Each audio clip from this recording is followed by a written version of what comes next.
Two Girls, One Pod. This is the episode with two girls. I'm one of them. I'm a woman. And the other woman is Jen Fricker. She's delightful. I don't know that would describe her. She's bloody great. She's just a great chick. She quickly became one of Australia's brightest comedy stars since she started her comedy debut, which was in 2011. It kind of happened before that, and you'll hear all about that. You'll probably remember her from Triple J, and she would often be heard on Matt and Alex in the mornings when they were the show du jour. But I do want to say, we talk about us being TikTok friends and everything, but she has a dog. I have two dogs, so we're massive dog lovers.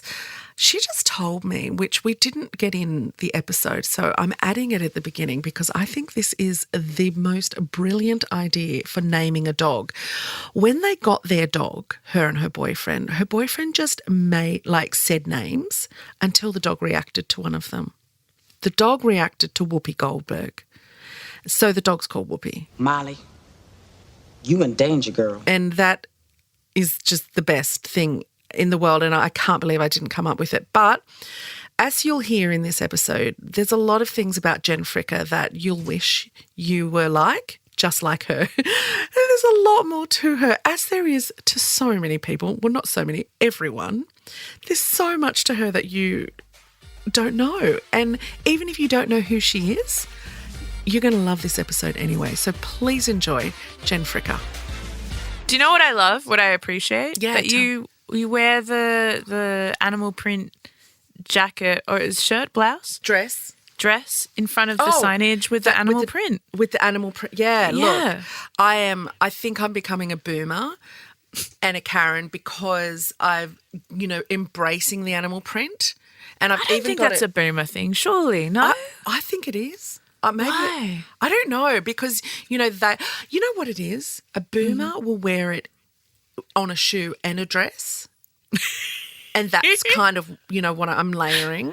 I like that. Yeah, but maybe I am a boomer. Maybe. Secret boomer. I've got faux fur, I've got like a faux fur, I can't see what.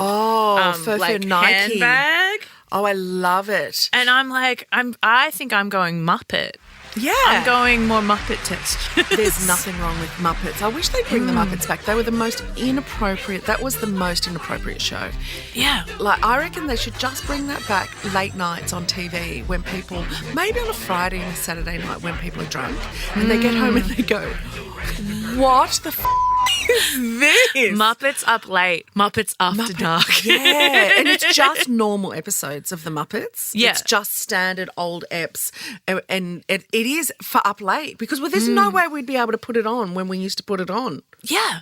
It's very, I don't know, just look at some of the guests, you're like, that's insane. I know. They had Debbie Harry on. It's this cool punk singer.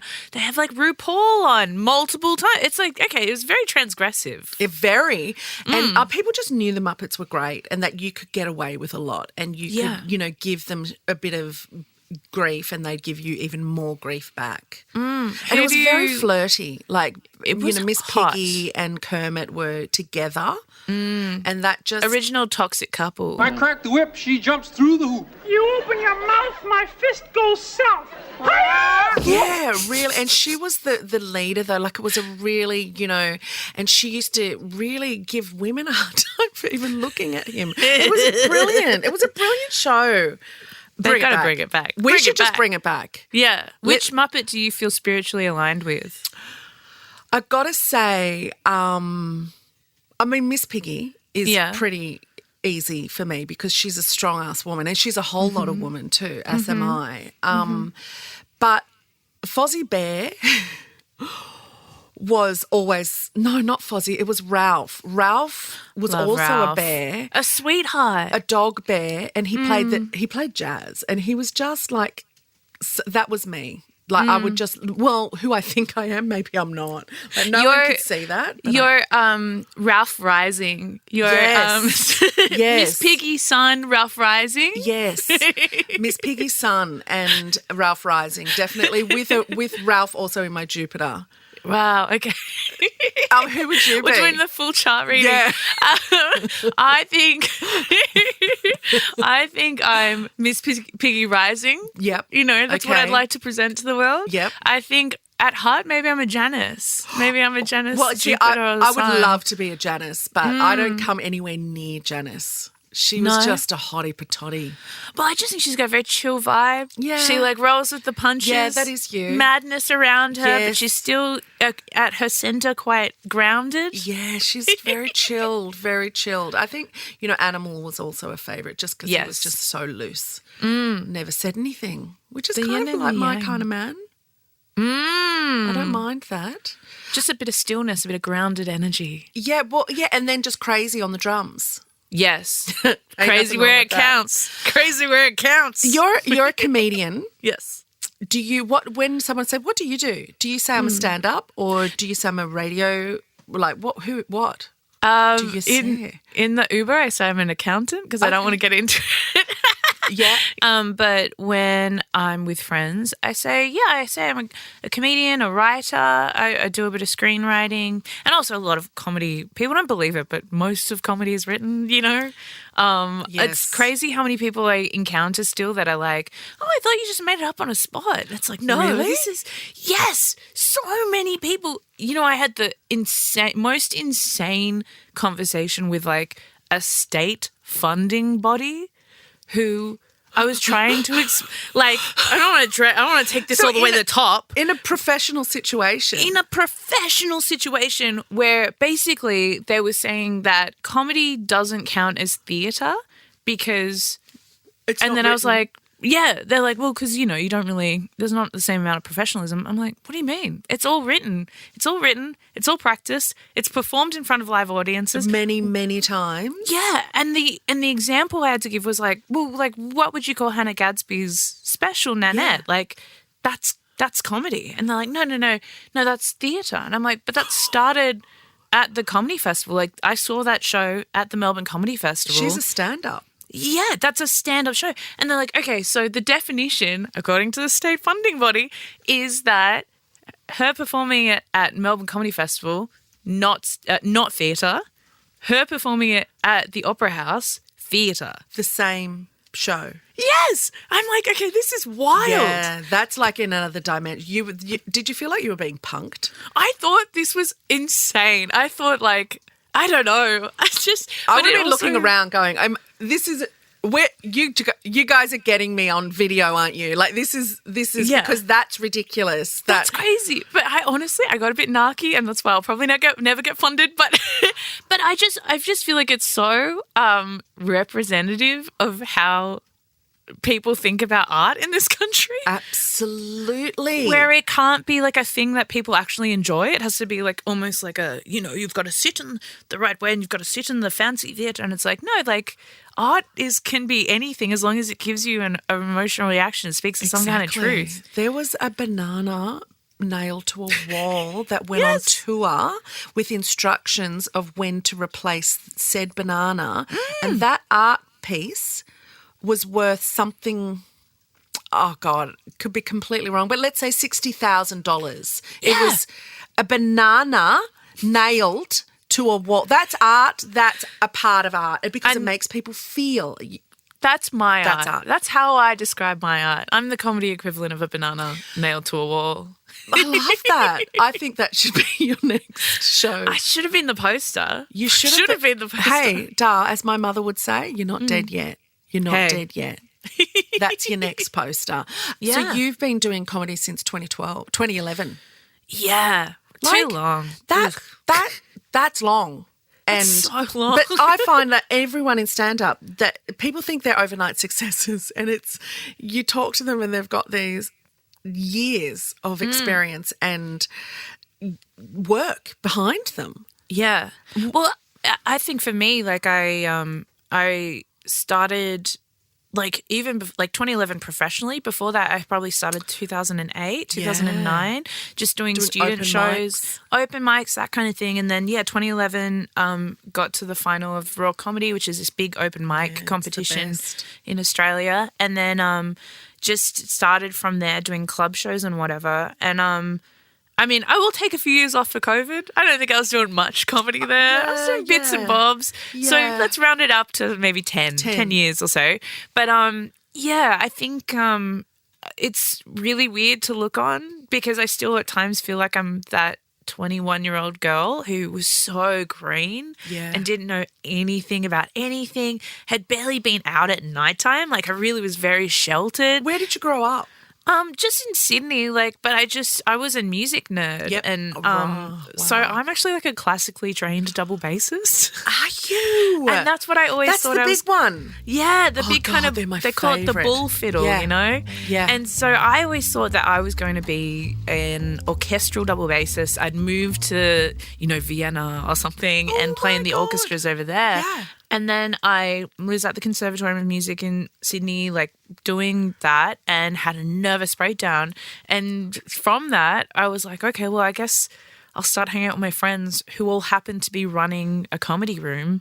And that's how I got into it. It's like a complete sideways turn, but it just became a thing where I was like, oh, I really like all these people. I'll help on the door. And then I was like, oh, I can do props. I can do scenery. Oh, I can get in the background of this. Oh, I can chip in a few jokes. And then that turned into stand-up. Did it happen you saying, I think I'm funny? Or did you have people say, Jen, you're funny? No one thought I was funny. Good. No one thought I was funny. I like that you backed yourself. I did. I think I have always thought that comedians kind of magic, growing up I had such reverence for comedians and I was like, gosh, I can't, I don't know how they do it. And then watching comedy. Who did you grow up watching and revering?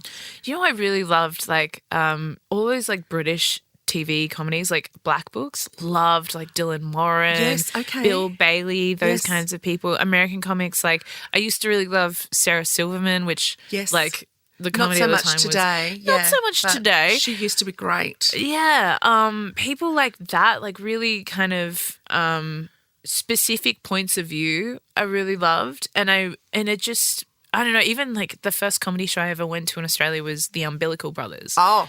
Brilliant. Which, completely physical, completely absurd comedy. Yeah. But I was just like, this is crazy that they're creating everything out of nothing. Yeah. And I just thought that's such magic to me. Yeah. And then, I started by I loved Flight of the Conchords, as did everyone at the time. And so I started by just writing funny songs on the guitar and I realised that was kind of a cheat. A sideways in, you know what I mean? Everything sounds funnier if you're playing music underneath it. So you play guitar on stage. You're not busting out a double bass, are you, at any point in time? I would love to at some point. Honestly, just annoying. It's so big. Yes. Imagine getting that to your gigs every night. Well, when I used to play in orchestras, my poor parents had to, and my brother also played double bass. Holy shit. Double bass, double kids. Yeah. Double So my poor parents would have to have this truck to just drive us to fit everyone in, us, the dog, 2 double basses. Oh my God, school bags, all this stuff. Yeah. So, they were very good parents. But they, so just the logistics of it all. But at one stage I would like to do, it's kind of my dream to do a show with a jazz quartet. Oh my God, wouldn't that be fun? Oh, I'd just love to old see that. school smoky lounge. And tell a few jokes. Hey, fellas. Yes. That kind of vibe. That kind of thing. I was walking in. It was late at night. I can't do it. Anyway, did you see? I'll write it for you. Thank you. Yes, please. You're going to guest on the show. Yes. Oh, my God. Did you? You're my TikTok friend. I love that we love the same stuff on TikTok. Yes. So you've probably seen, as I have, and I want to talk to you about it, just knowing that you're a classically trained double bassist. The maestro scene of Bradley Cooper conducting and the kids, not kids, the students who are at conservatoriums watching it and trying to follow yes. And how bad his conducting was, and it was out of time, and it's he'd forget this group. The drums were, what do you think? It was hilarious, wasn't it? I mean, look, good on Bradley Cooper. Takes some big swings. Got to back yourself. Something like 6 months to learn just that 6-minute thing. Probably didn't when need he to didn't take that long. No. Probably could have taken maybe half an hour. To get what do you achieve? Yeah, but I understand where he's coming from because there is a magic to it, There's something really beautiful. And if you ever are lucky enough to sit in the audience in front of an orchestra and have all of that energy like concentrated to that one focal point, it is something very, very magical. Yes. So I can understand why he would want to put himself in that part to have that kind of power and presence. But it's also, at the end, he just looks like he's waving. If you know how to read it, like he's just waving his arms. And there's not around. a lot of people that know, and he relied on that. Like there are millions of people watching this who thought, like me, you are brilliant at this. Yes, but it's also like you can't pick the most famous guy and then do a bad job. Like you can't pick the most famous conductor, the most known conductor of the 20th century, and then be like, I'll just kind of vibe with it. I'll just kind of boogie woogie. Yeah. Because like you're always going to have thousands of eyes on you. Yes. Well, apparently those thousands of eyes just don't matter to Bradley Cooper. I'm going to ask you, because I know now you can answer this question. My friend and I, while watching that, and please, I preface this with a massive apology of how offensive this question is. Oh, my God. So this is how the conversation went. So what, I mean, honestly, why are they even there? Like, what do they do? And my friend goes, well, no, they're really important. And I'm like, but I mean, haven't they all practiced and they know, like, don't they just follow the music? And, like, is it real? I mean, look at what he's doing. It's just this and this and this. Like, what do you look at? The page or the hymn or what, like what? So she goes, I don't know. I love that she's trying to defend conductors and she's like, because shut up, that's why. And I'm like, how bad it could it be without them, really, honestly? But apparently it's pretty horrendous without them. Yeah, well, like orchestras are like, 72 people? Yeah. And so you just need someone to keep the train on the rails, you know what I mean? Yeah. A conductor's like a film director. Obviously, people know how to do their individual jobs and they could probably cobble something together. But there are so many, it wouldn't be amazing, but I'm sure film would happen. But I think for conductors, what it is first of all, it's just basic timekeeping. You just need someone to make sure everyone's idea of what like a 1 and a 2 and a 3 and a 4 beat are the same. Yep. Because again, this is what I love about music, is that humans are so flawed. We all have our own sense of what like a 4/4 rhythm, how fast something should be. If something says like allegro, which means like fast, it's like, well, in my mind, that's da-da-da-da-da-da, like this fast, but then someone else might think it's that fast. And so you need someone whose like point of view it is to be like, follow. Actually, yeah.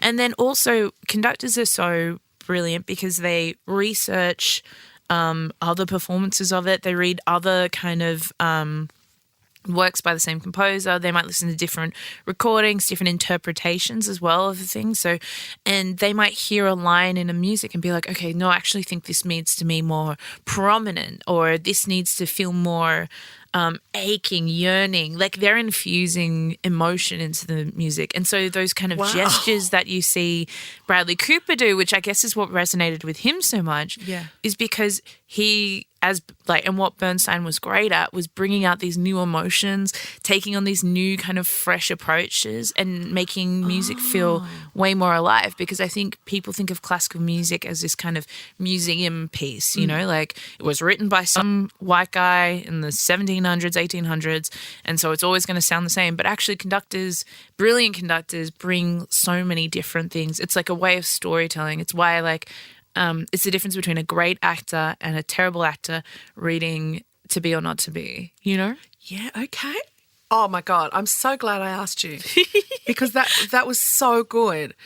I got so much out of it, and that just means other people are going to get at something because everyone has this kind of in the back of their head that doesn't know music very well. Some guy waving his arms. Why would you think anything of it? Yeah. I just went and saw The Man from Snowy River, one of my all-time favourite movies, at the Art Centre in Melbourne, being played by the Melbourne Symphony. Yeah. And It was so incredible. And I'm like saying to my friend who flew all the way down to Sydney to do it, to come and see it, because her and I were mad for this film when we were teens. And she could play Jessica's theme on the piano, and that was just, it's one of my favourite pieces of music ever. And it had a female conductor who turned out, and I didn't know, there's a group of us there, is Craig McLaughlin's partner, who is the shit. Like, she's everything. Like, and she was amazing. But the worst part, never go and watch your favourite movie with a really good band playing. So you can't hear anything? Because you don't know where to look.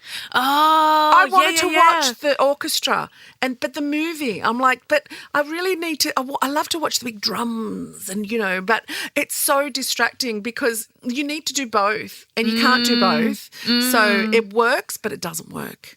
It was incredible though to have that score being played live. Yeah. Like going straight through you and you're watching that big screen of a movie that meant so much to you with just chills. I love, that's what people always say, live music's going to die or whatever, but it's the physical force of music going through you is my favourite thing. When I used to be on radio, I used to work at Triple J, I'd always have the speakers in the studio turned up really, really loud. I didn't like listening to music through headphones because I liked how it felt on my body. Through you. Yeah. In you. I'm very woo-woo. I feel like I'm exposing myself as extremely woo-woo. I like it. Yeah. Woo away. Woo away. So I want to talk to you about Triple J. 5 years you did. Lunchtime show? Yeah. Lunchtime and drive. I started off on overnights, which was so Is that where funny. Everyone starts? Yeah, most people, yeah. So it's a rite 12 of passage, isn't it? Yeah. It's for you to just get your flying hours in. Yeah. So 12 till 6 a.m, you're by yourself. Yeah. You need to know how to press buttons and talk and turn the radio on at the same time. So starting out doing that, and then because I was working night shifts, Matt and Alex, who were the breakfast show at the time, would get me to stay around after my night shift when I was just insane and hysterically tired. Yeah. And then they would get me to interview people. I interviewed, at the time, a cool get, but right now, not so much. I remember interviewing Russell Brand. Oh. After a 6-hour night shift. The mighty have fallen. Oh, my God. That would have been a great get at the time. It was, amazing. But also I think having been hysterically sleep deprived, having been right now, having been sleep deprived, I think actually put me on the perfect wavelength for him. He was touring one of his shows like Messiah or I'm God or whatever the hell they're f***ing called. Yeah. And I was saying something how do you kind of how do you get to a place where you can speak with such authority on things? I think it's a pretty softball question. I'm not accusing him of being, and again, I'm insanely tired. I've just found out about this interview 15 minutes before it happened, so I'm just cobbling it together. And he goes, well, it's your little life, darling. And it's and I just remember him saying that, but it was just in a way where it's oh, you little idiot. Yeah, that's Russell. I'm really, really glad that he's being outed for the dick that he has always been. Yeah. And I just hate that, allegedly there are so many victims that, have been left in his wake. But I'm really glad that the world is starting to see it because, we need to see these kind of things and stop, because he does have such a messiah complex, to name his own show tongue in cheek, but it's like a surgeon without any of the backup of actually being, really good at what you do. Well, I feel like he's just word vomity. Yeah. The thing I've noticed in my 11 years of comedy is that these men are hiding in plain sight. It's in their jokes. Yeah. I remember Louis C.K. I loved Louis C.K. I looked up to him so much. And then when that all came out, I was devastated. But then I look back at some of the jokes now and I'm like, there's a lot of jokes about him being a piece of shit, about him doing stuff to women that probably wasn't okay, about him. And, they're all framed with this hand-wringing and this guilt, but it's and they're even just locally, I'm not going to name them, but there are definitely men locally who I've seen come through and then kind of get pushed out by the scene who, made jokes about the exact thing that they were doing to women. Mm-hmm. And, you know, it's all framed as like, oh, you know, I'm just joking. I'm just saying it on stage just for a laugh. But it's like, but then you did it. Yeah. And I'm not saying that everyone who says they're going to do, like, you know, obviously there's a difference between language and action, but it is just a thing I've noticed, a trend that these men aren't hiding as well as they think they are. No, they're not. And if you're not doing it, it doesn't matter if you're talking about doing it. Like it's it's not the same thing, but it's just as bad in a different way. Yeah. It's like, why are you making a joke about that? That's not funny. That's the one thing I keep saying about comedy, and you know, especially for the dinosaurs who keep going, oh, you can't say anything anymore. Yeah. It's like you can, and we're going to tell you you're a dick for saying it. Exactly. But you can still say it, Yeah. but we're not going to buy tickets to your show anymore, or people will, and the dinosaurs, you know, they will keep coming. I love how much better comedy has become. Because you can't have a cheap shot anymore. You can't go sex rapey jokes anymore and think that you're going to be accepted. You have to become better, smarter, funnier, find other things that the normal person can't make a joke about because they're not a stand-up comedian. They don't have that specialty that you're supposed to have as a comedian. You're supposed to be funnier and smarter than the person in the audience who is watching you going, wow, I hadn't thought of it like that, but that's brilliant. And they made me laugh while talking about it. Yeah, absolutely. I think if you are a comedian who thinks they know everything already, then there's not much to laugh at. And it's funny, like I find it when I see like younger comedians, they come out and they're like, you know, everyone's stupid and here's my opinion on it, and you're laughing, but you know I'm right. And it's that kind of thing where it's like almost like a lack of humility in it. And I think if you want to be a great comedian, you have to always wrestle with the fact that you'll put it out there and then immediately be wrong, or that someone could heckle you, and you've got to like be able to back yourself. But I don't know, it's just always uncertainty in everything, which I think actually makes like really great comedians, because you have to effectively argue a point in a funny way and also in a way that people haven't heard from before. And of course there's always going to be like you know, grubby comics. Like, I don't think they're ever going to go away. Grubby comics, that's so good. Like, you know, just that kind of like... Yeah, they're always going to be there. Yeah. It's shock, you know. Factor. Because shock is a form of attention as well. And I think sometimes people confuse those as like, oh, people are laughing because I'm funny. They're laughing because they're shocked, because it's an unnatural reaction. Yeah. And so I think sometimes people confuse the two. And definitely at points in my career, I've made jokes that like I thought were really, really biting, or like really, really saying something, but it's really just like it was a cheap shock, you know, cheap thing. Cheap shock. That's good, because it doesn't work. It doesn't. You have to live have that longer. humility, don't you? To bomb and go, okay, I'm going to fix that. You know, you just got pretty much.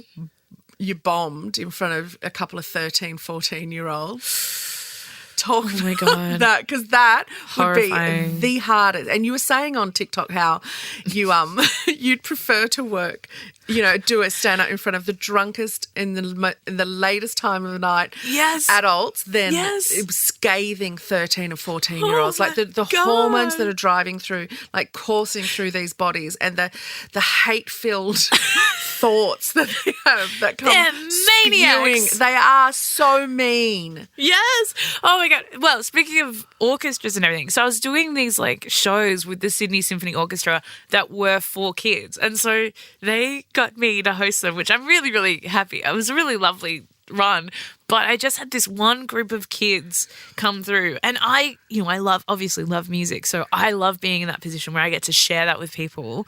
But these kids just were not having a bar of it, because I guess, you know, to them, they're on school excursion. They're like, what the hell is this? You suck. Yeah. Why are you trying to get us to like you, weirdo?